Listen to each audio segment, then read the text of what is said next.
A little red dress and some wine. The little red dress showed off Joanne's firm breasts, slender waistline, and long, lean legs to advantage, to the extent that even her boyfriend, Dave, couldn't fail to notice.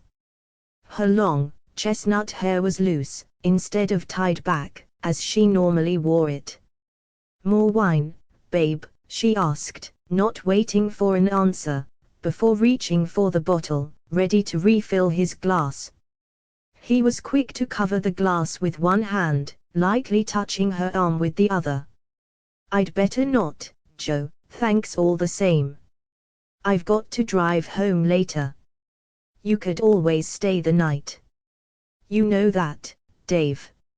She brushed a strand of hair out of her large blue eyes. "Yes, I know." He found himself studying the pale green tablecloth.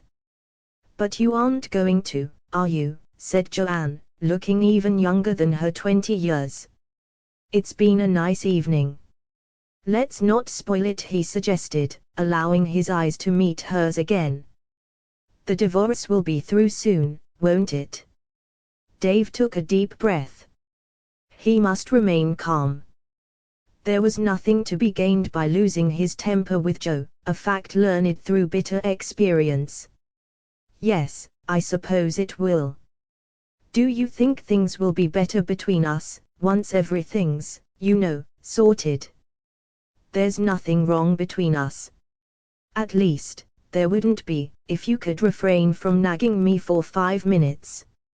I might as well still be married, when I've got you, moaning the whole time. So much for staying calm."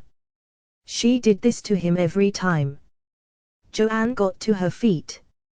"I'll clear the plates away, and the glasses too, if you won't have more wine."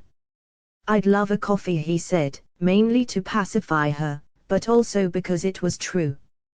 And Joe made great coffee, not like that instant muck he used at home. Joanne nodded. "I'll make some coffee then, shall I?"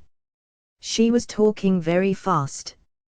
"We'll have that, and then you can go home, and I promise I won't nag you anymore.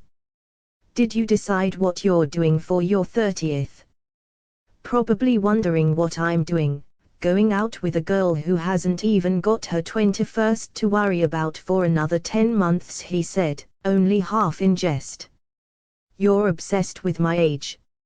Matching Dave's light-hearted tone.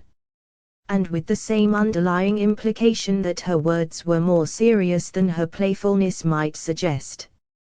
Dave knew, in his heart, that he had been wrong to continue seeing Joanne for so long, when there was still a strong possibility that he and Yvonne would get back together, especially after last night.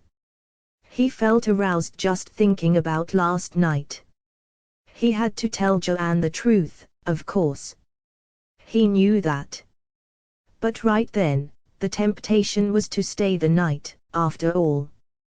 One last night of passion, before devoting himself to his wife and 3 kids. What harm could that possibly do?